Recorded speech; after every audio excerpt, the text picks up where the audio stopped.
रचना के आधार पर जो वाक्य हैं वो तीन प्रकार के होते हैं। पहला हम लेते हैं रूढ़ शब्द को। जो शब्द हैं बनावट के आधार पे ये तीन प्रकार के होंगे। उसमें पहला हम रूढ़ की बात करेंगे। रूढ़ का अर्थ क्या है? परंपरा से जो परंपरागत शब्द होते हैं उन्हें हम रूढ़ शब्द कहते हैं। परंपरागत कहने का अर्थ है जैसा पहले से बोलते आए हैं उन शब्दों को हम परंपरागत कहते हैं। ऐसे आप भी जानते कि परंपरा जो चली आ रही है उन्हीं शब्दों या वैसा ही हम भी अनुकरण करते हैं। तो हिंदी भाषा में भी हमने जो परंपरा से चले आए शब्द हैं वैसा ही हमने अनुकरण किया है। उन शब्दों को हम रूढ़ शब्द कहते हैं और इन शब्दों का खंडन नहीं किया जा सकता, इन्हें खंडित नहीं किया जा सकता, इन्हें अलग अलग नहीं किया जा सकता, बांटा नहीं जा सकता। जैसे हम लेते हैं उदाहरण इसका देखते हैं कि हाथी हमने एक शब्द लिखा। अब आप देखिए इसको यदि हम हा अलग लिख देते हैं और थी अलग लिख देते हैं तो इसका अर्थ कुछ निकलेगा? नहीं निकलेगा। इसका अर्थ कुछ निकलेगा? बिल्कुल नहीं निकलेगा। अर्थात इन शब्दों को हम खंडित नहीं कर सकते और जिनको हम खंडित नहीं कर सकते उन्हें हम रूढ़ शब्द कहेंगे। ऐसे ही दूसरा शब्द हम लेते हैं चांद, और चांद की यदि हम बात करते हैं तो हम दोनों को अलग अलग कर रहे हैं तो इनका कोई अर्थ निकलेगा? बिल्कुल नहीं निकलेगा।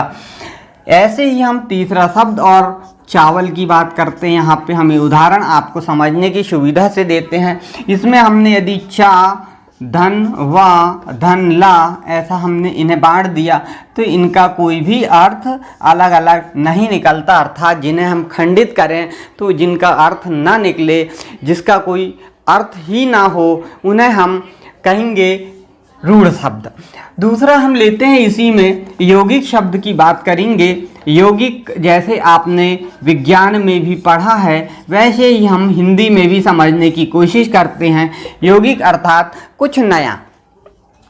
जब हम दो शब्दों को आपस में जोड़ते हैं और जोड़ने से एक नया शब्द बन जाता है, दोनों शब्दों के अर्थ निकलते हैं, उन्हें हम यौगिक शब्द कहते हैं। अर्थात जिनको हम दो भाग कर सकते हैं, अर्थात दोनों जोड़ते हैं भाग को। जैसे वी और ज्ञान की बात करते हैं हम, और इसको यदि हम जोड़ेंगे वी, धन, ज्ञान।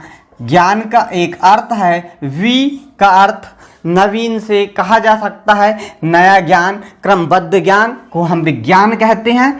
दूसरा शब्द लेते हम राजकुमार, और राजकुमार में राज राजा की बात हो रही है, कुमार पुत्र की बात हो रही है।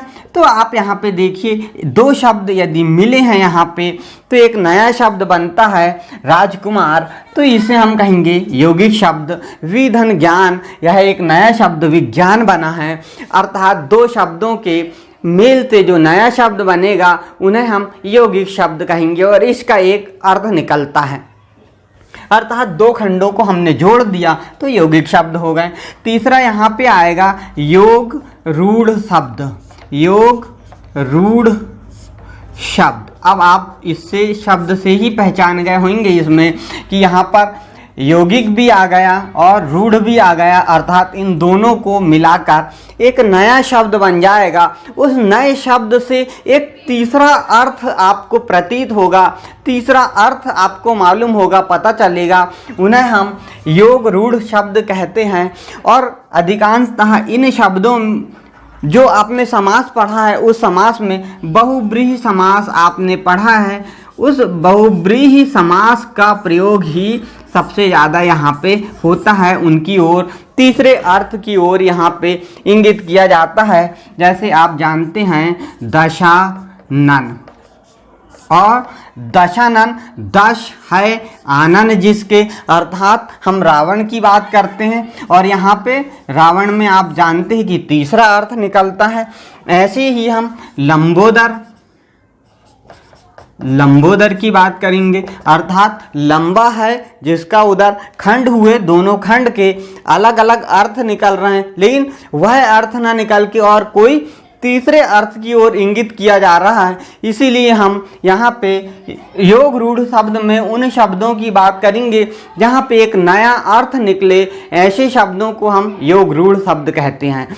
तो हमने यह रूढ़, यौगिक और योग रूढ़ 3 प्रकार के शब्दों की बात किए अगले वीडियो में और आपको हम बताएंगे। तब तक के लिए नमस्कार।